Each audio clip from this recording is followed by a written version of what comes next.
Now, the Alliance for Accountable Governance is calling on the Electoral Commission's chairperson and her two deputies to step aside with immediate effect. According to AFAG, allegations of malfeasance leveled against Charlotte Osei and her deputies must be thoroughly investigated, and a fair trial must take place before they are allowed to continue their various jobs. Vice Chairman of AFAG, Henry Asante, claims Madam Charlotte Osei's continuous stay in office will only drag the Commission as well as the country's name into disrepute.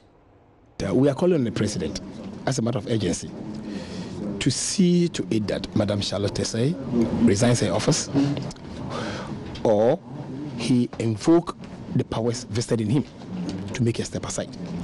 We are not calling for dismissal, since he has no mandate to do that.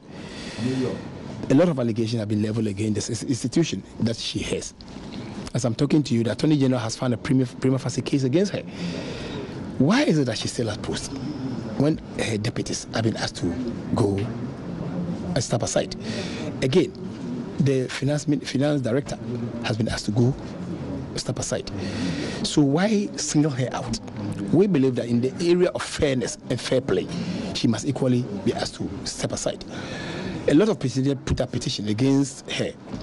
How do you just oppose it when somebody has petitioned against you, a staff has petitioned against you, and you are still at post?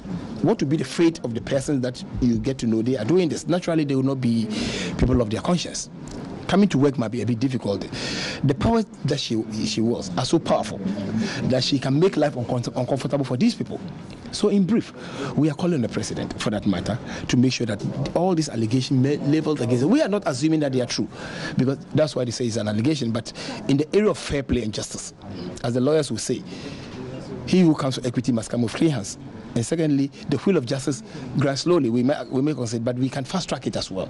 That is why AFAG is calling on the President, for that matter, to make sure that this woman is asked to step aside, because a lot of documentation that we have in our possession, we're not trying to say it is true. A lot of allegations have been made against it. Some undervalued contracts, some overbloated contract, and what have you. It may interest you to know that as we speak now, the SFO, the Director of Finance, is no more. He's on leave. So she is the bona fide personality who signs all these checks. And a lot of issues are going on against her. So in reality, in as much as we're not trying to conclude that it is the ultimate, we believe she needs to give way, or the President have to ask her to step aside. Just like it happened to Richard Anani. If you recall, Mrs. Lamte of Shraj, you recall what happened to her. A mere allegation of misconduct, financial misconduct. It wasn't even any allegation of theft or crime, just a mere misconduct. She was asked to proceed on leave by the President, the then President, John Mahama, asked her, fired her to stay aside for investigation to be conducted into her activity. And we all saw the outcome. So we're only appealing to the President to emulate what his predecessor did in this era of Charlotte Osei.